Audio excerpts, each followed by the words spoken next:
The Health Fix podcast teaches you how to take charge of your health naturally by giving you the information you need to elevate your health. Hello there, health junkies. Welcome to another episode of The Health Fix. I'm your host, Dr. Janine Krause. Today is my 200th episode. Holy cow. And with that, I'm interviewing Dr. Aimee Sanchez.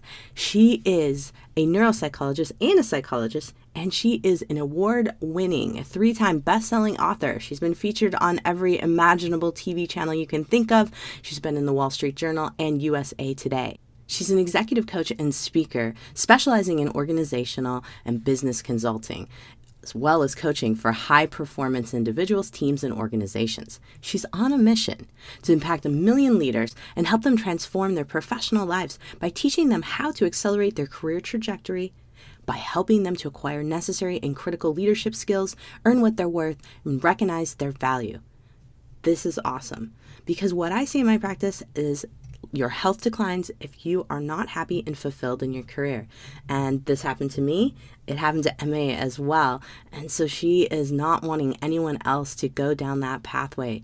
I love this. She is a wealth of information. You are going to enjoy this podcast. And make sure after this podcast to check out her webinar, Rewired for Great Success. You are not going to be disappointed. She's going to give you those tools that you never learned in school about how to get the career you want. All right, let's get on with the podcast.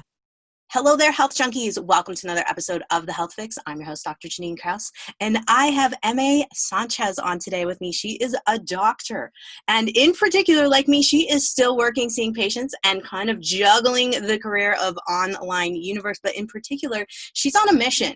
And I am excited to share her mission because she's wanting to help a lot of leaders, and in particular female leaders, and help them transform their professional lives. And as I'm talking about this, you might be thinking, wait a minute, this is a health show. Yes, but your career and your health have a lot to do with how you are going to thrive in your life. So, Dr. Aimee Sanchez, thank you for coming on The Health Fix. Thank you for having me. I'm so excited to be here. So let's dive into talking about health as it relates to career, because we're going to be talking about your webinar that you're going to be launching here, and we're going to be talking about how we can help all of these women leaders to thrive in their career. But we've also got to talk about how not thriving in your career is related to some health issues too. Oh, yeah, definitely. And what have you seen in your practice with neuropsychology in terms of ladies over time who aren't, just getting to where they want to be in life, and that psychology aspect of things? Mm-hmm. Do you find that people really kind of don't do well, feel stuck, and just not thriving when they're not where they want to be in their career? Yeah, so let me give you just a little bit of context here, Janine. Yeah. So I guess as far as my future goes in this realm of being able to reach 1 million leaders, I'll never stop being a neuropsychologist. I have to say that, because I just totally love that direct connection with people and helping them heal over the things that are keeping them from having optimal functioning in their brain, right? But I also have developed a huge opportunity to work with leaders in the organizational and the business realm. And that's really where I take my background and my experience in neuroscience and neuropsychology into the business realm. So I'm dealing with very different people. The conversation is different, but there is a lot of overlap in regards to how you may be performing health-wise and career-wise based upon factors related to both psychological and neuropsychological. So, in the coaching realm, when I'm dealing with leaders, executives, women that are trying to thrive in their career, what I'm seeing is that there is a lot of, I guess you would say, disruption between the continuity that needs to happen for that whole person. Right? So you are a total person when you go into the work environment. But if you are a high achiever, a high performer, there are some traits about you that are pretty consistent. And one of those things is about being a results person. You're 150% all in. And sometimes what happens as a result of that is you may neglect things like your own self-care. Absolutely. Absolutely. And that was kind of one of the things I was hoping you were going to say, because the health fix is all about kind of getting folks to kind of connect the brain and the body, and how when you're in a situation of driving to try to make it in your career, or trying to break through and just launch something new, or trying to get a promotion, as you had talked about in some of the articles that I was reading of yours. I mean, a lot of folks' health does suffer. So let's talk a little bit in terms of the coaching aspect of things for you. Now, one of the things I noticed, and one of the things that I think a lot of ladies struggle with, is confidence, and the confidence to ask for a promotion, or the confidence even in negotiating a new job. So would you speak a little bit on where you help ladies? Like, where's your sweet spot with confidence? Where do you start? I know this is a big, long question. So feel free to kind of jump in wherever you want around that confidence angle, and let's talk a little bit about that. Thanks so much. Yeah, I tend to, it is a lot to chew, right? So we just take it in a really kind of compartmentalized way. We look at what maybe the problem is that's popping up, and then we work our way backwards. So if the issue is you're not feeling strongly positioned for promotion, so as a result of that, maybe you're less confident about asking for more pay, asking for more opportunity, asking to be more visible, then we try to look at, what is creating that disruption in the confidence cycle. Are you in the comparison trap? Are you struggling with imposter syndrome? Are you lacking confidence because maybe there's a real skills gap, and you know that maybe there's something you need to do on your end to prepare for that next opportunity, but you still kind of doubt whether or not you have the goods. So we try to look at what the problem is, how it's manifesting in the real, and then we work ourselves backward. And then I do a lot with helping women kind of protect their own emotional space, right? Because there's so much that we take on from what other people have given us. We internalize it, and it becomes the narrative by which we live our lives. And oftentimes what we find is that perception that we think other people's hold of us may not hold true. So I think it's always important to go back to the source, which is you, and help you start finding ways to establish a framework for building your confidence, and then continue to use that rinse and repeat cycle about understanding who you are, what you bring to the table, and how you deliver. Oh, I love it that it's step by step in terms of accessing things within yourself, because I see a lot of programs out there now that are like, meditate your way to success, think your way to success. Honestly, my scientific brain is like, I'm going to take a nap instead of think my way to success. And so really working through some of that stuff. And you highlighted on something really, really in particular, that emotional space and what folks might have given you. I think this is a big area where folks struggle. What kind of things, if someone's listening to this right now, what kind of things might they want to look into to start to become more aware about what might have been given to them in terms of their emotional status, things of that nature? Thank you. I think it's kind of a balance that you're looking for. One that is of self-awareness, where you realize maybe some of my lack of confidence is related to my own stuff. I'm saying I'm not good at this, or I'm speaking words into my own existence that are not true. They're false truths, right? So you're looking at what is your stuff, being aware of that. And then you're kind of looking at, like, what are external factors? Maybe the stuff, like we were saying, other people have given you.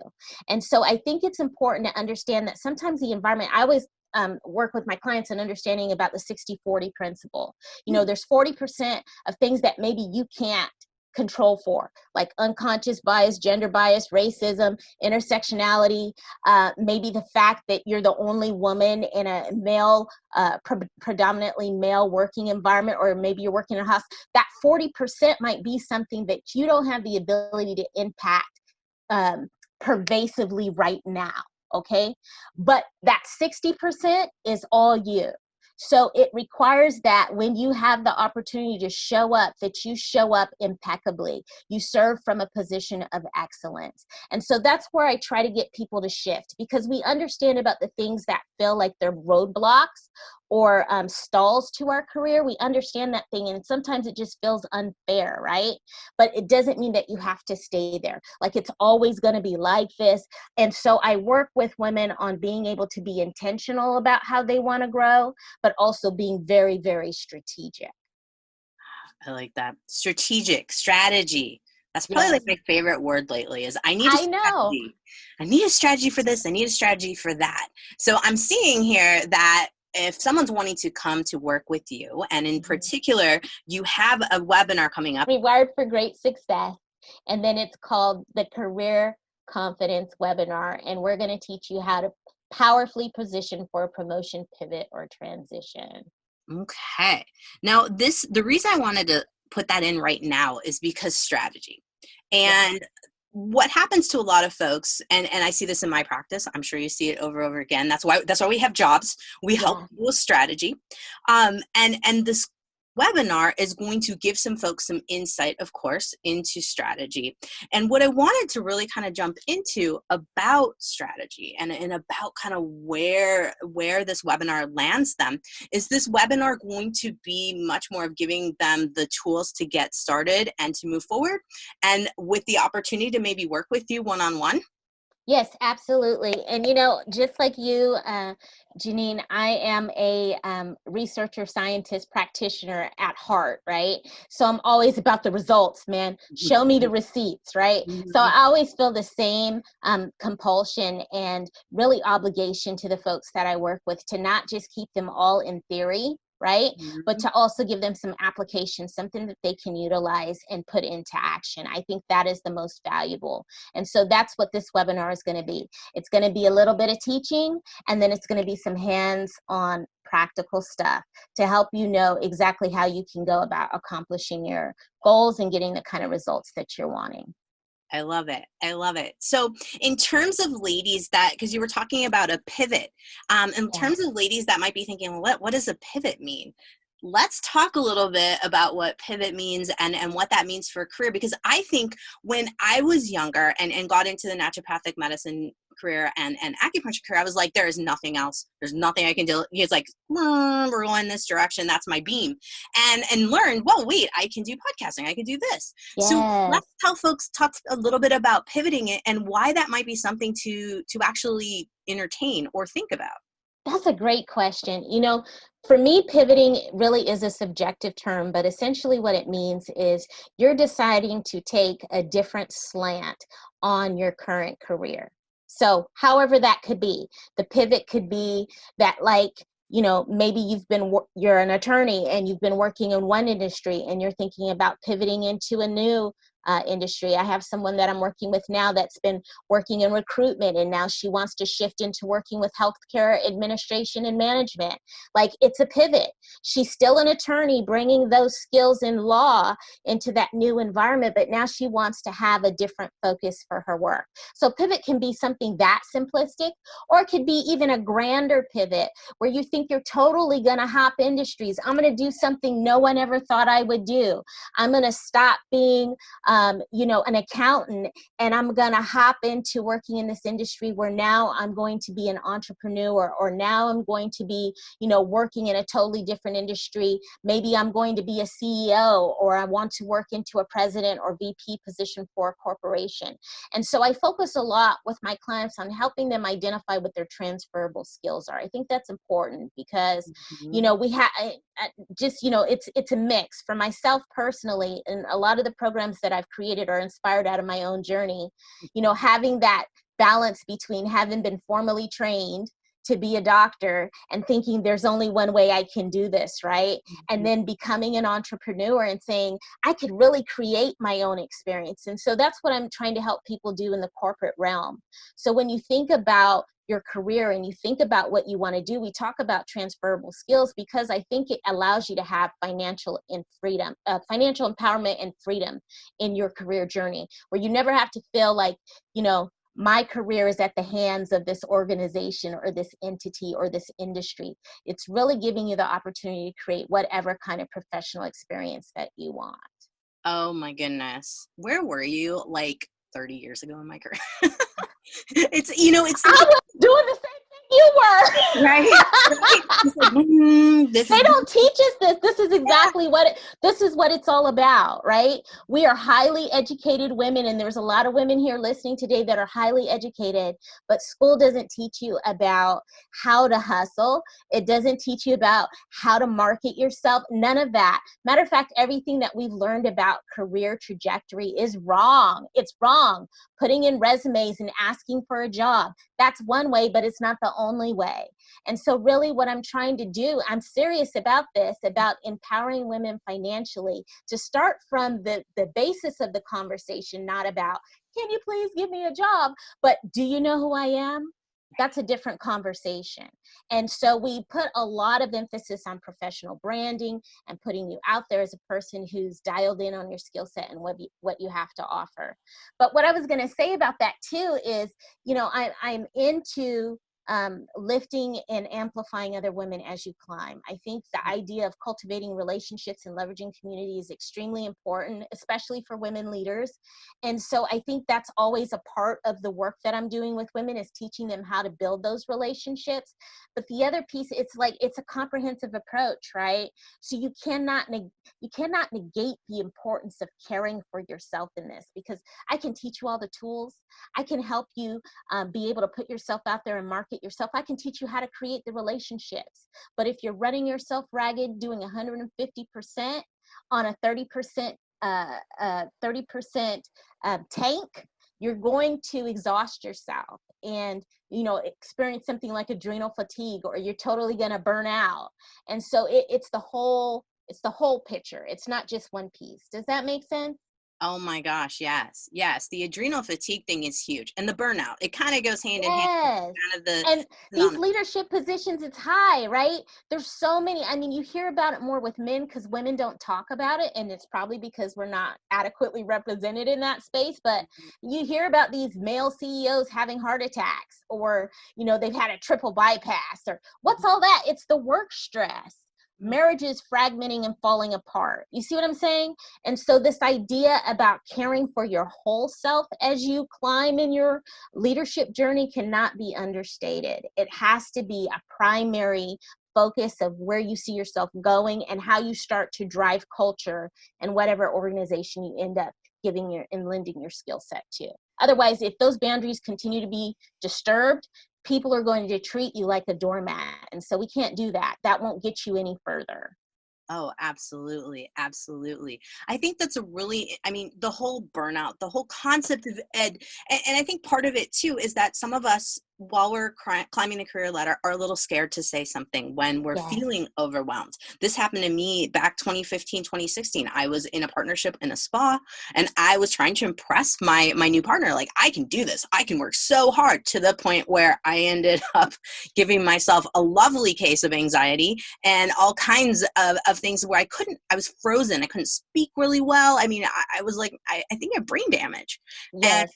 And I have a lot of people that come to my office, you know, with the same kind of situations. So I'm loving the fact that you are incorporating this into your programs. I'm guessing that in your practice, you've probably seen this happen over and over again with ladies who just won't, you know, because of the culture. It's like, oh, I don't think I can say anything. And then being surrounded, I mean, there is a concept that you don't want to look weak to men.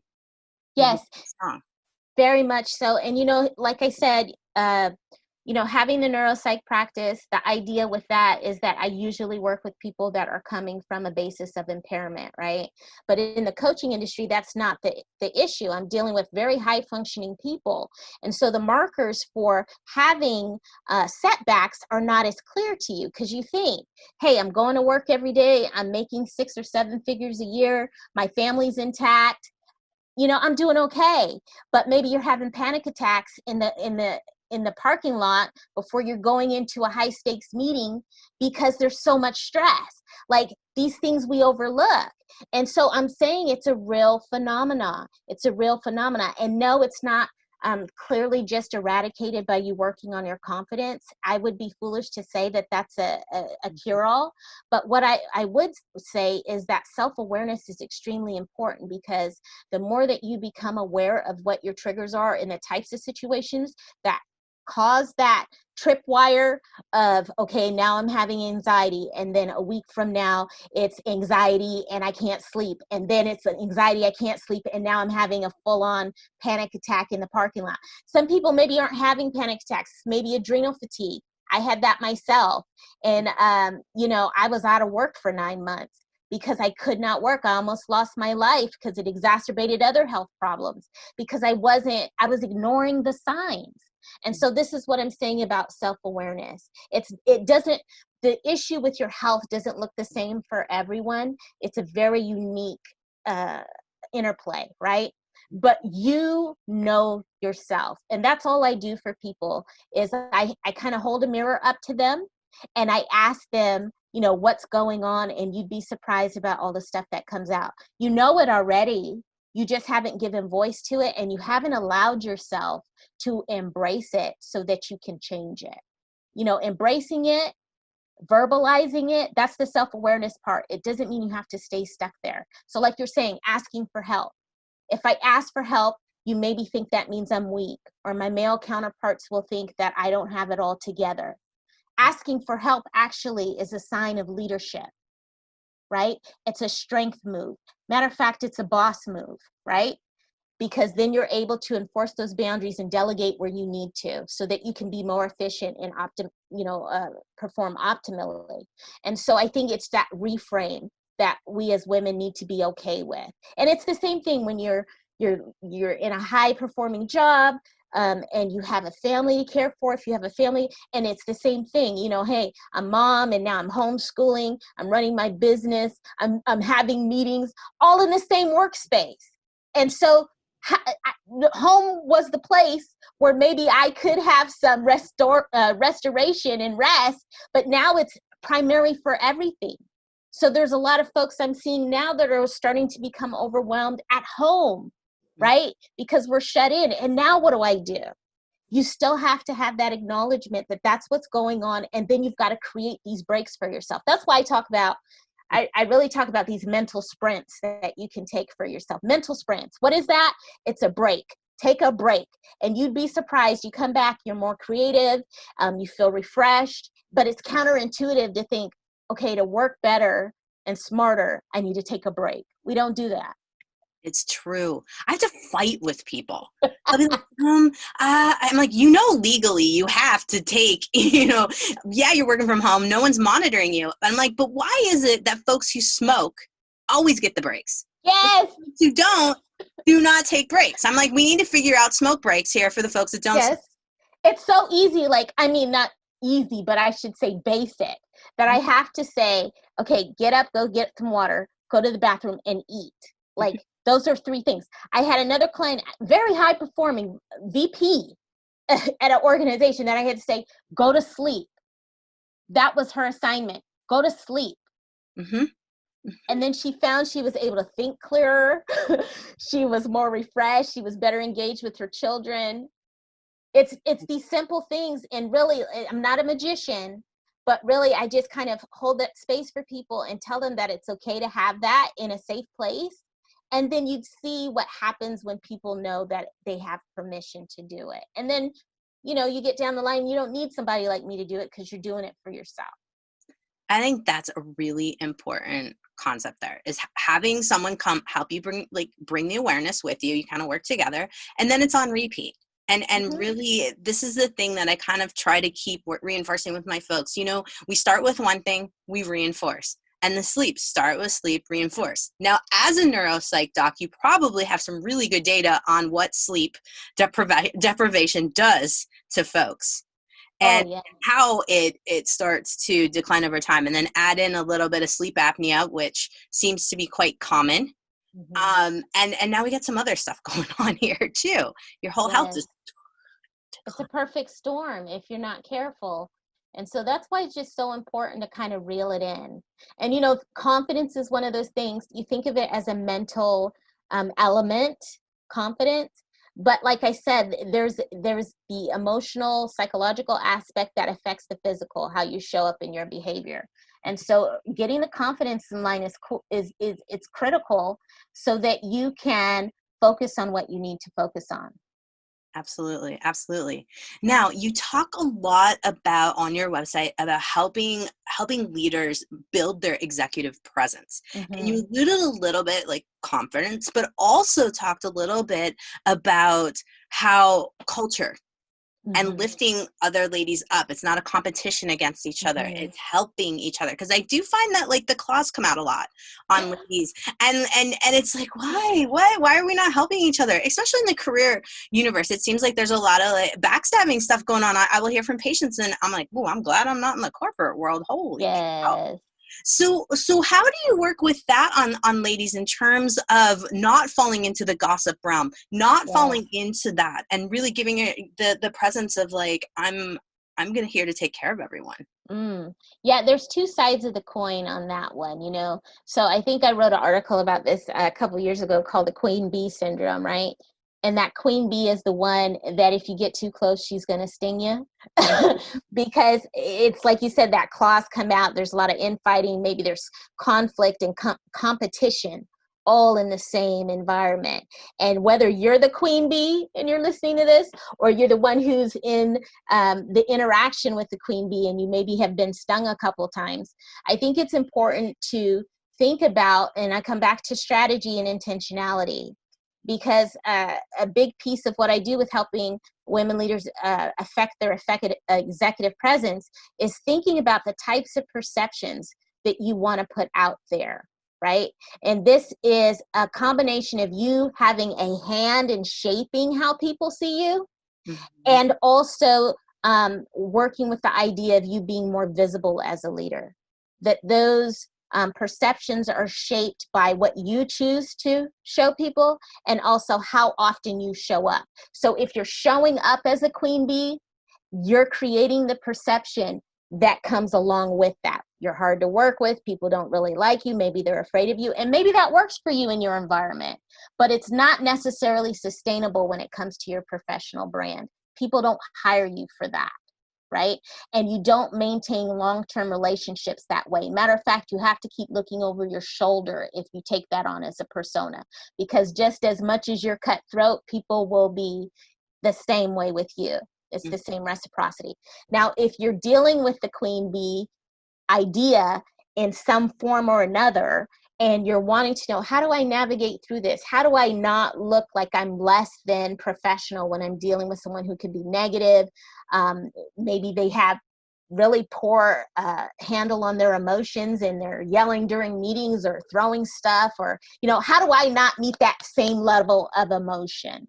Again, I have to come back to just setting the stage for what you want to do in that interaction and being intentional and strategic.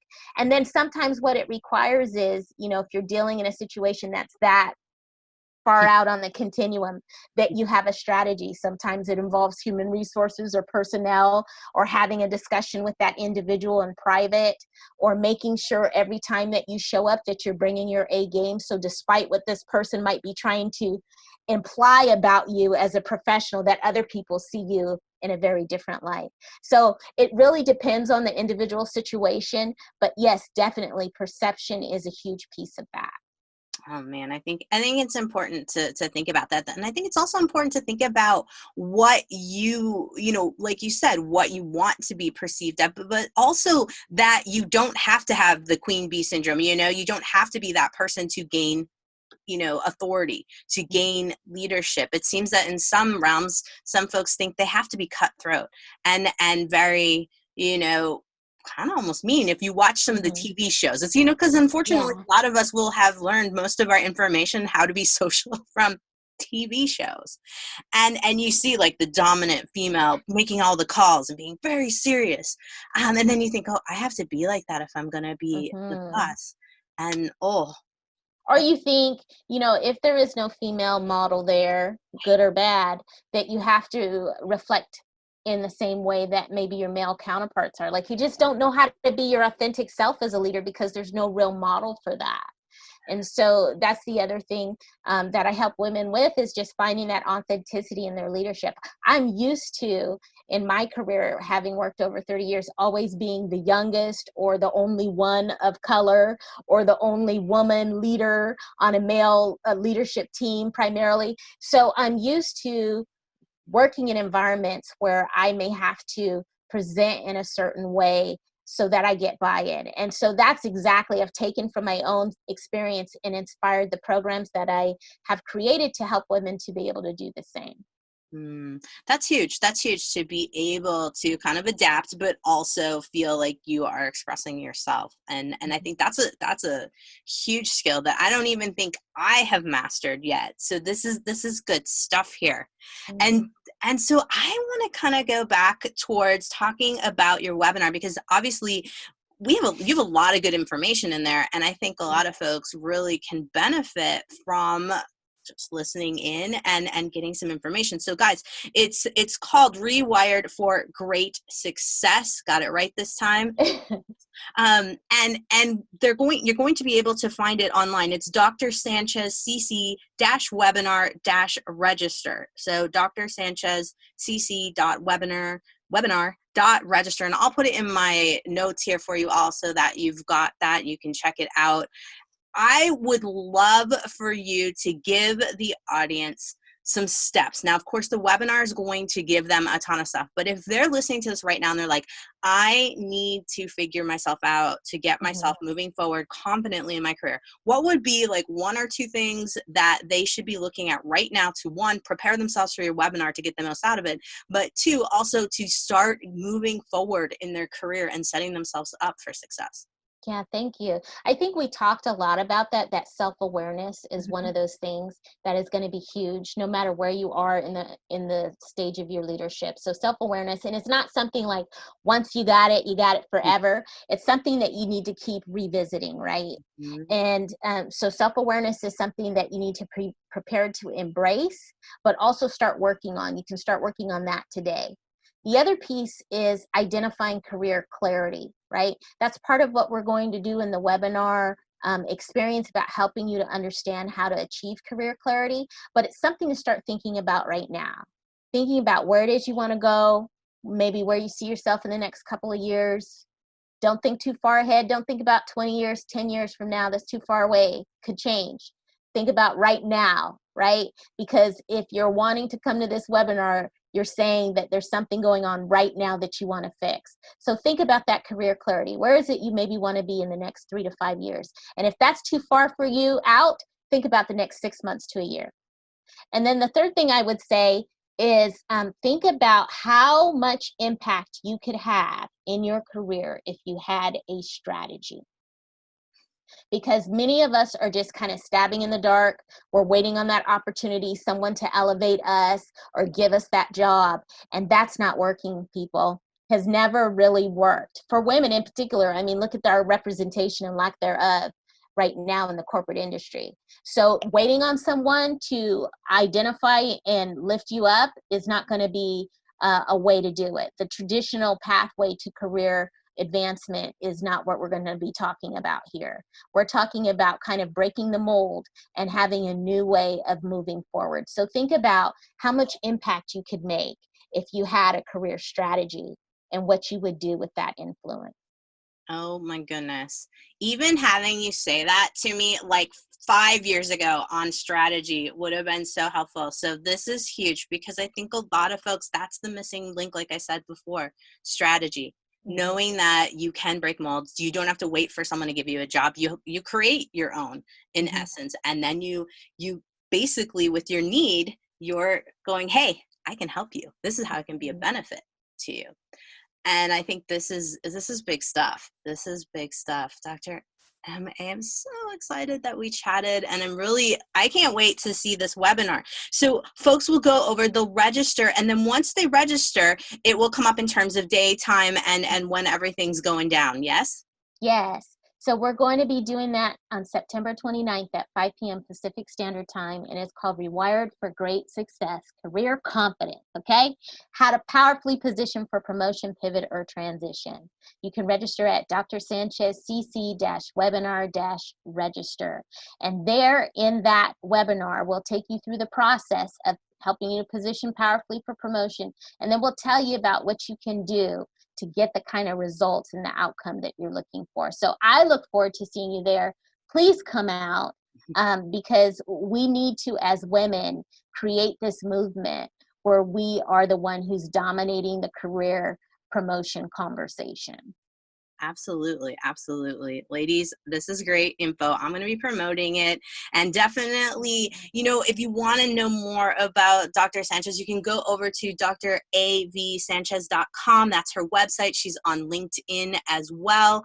Facebook, it's AV Sanchez PhD, and then on Instagram, same AV Sanchez PhD, and Twitter is AV Sanchez 21. So she's got lots of outlets where you can find her, follow her. Make sure you follow her because this is big stuff. I don't hear as much from someone who has a background in neuropsych that's working on career success. I know the value of this big time because you've got, a lot up here. You have the background, you have the data, and this is awesome stuff. What a great combo. So I'm glad that you did your career pivot. And yeah, me too. This is huge. This is huge. Thank you, Dr. Janine. Thank you. I will be putting all this out, and I think we are going to have to chat again because there's a lot of other topics that I would love to dive into for folks. Yes, thank you. Hey, Health Junkies, Dr. Janine Krause here. I hope you enjoyed my podcast. Guess what? I have a Facebook group. It's called Anti-Aging Health Tips with Dr. Janine Krause. So if you want a little bit more of the Health Fix podcast, head over to my Facebook group and let's chat. Now, I'm also offering a health transformation and restoration program. It's a one-on-one with me, and it's for folks who are sick and tired of going to doc after doc and health coach after health coach and not seeing the results that they want and deserve. In my program, I'm working with folks with transformation. So this isn't just a light program. This is a big deal. I'm going to change how you think about your health and your life kind of program. And I'm super excited to offer it to folks. And if you are at all interested, we should talk. I'm offering 45 minutes free with me chatting to see if and how I can help you. And you can get all the details over at my website, drjkraussnd.com. All right, you've survived another episode of The Health Fix. I'm your host, Dr. Janine Krause. Have a great day, whatever you're doing. Subscribe, rate, and share info.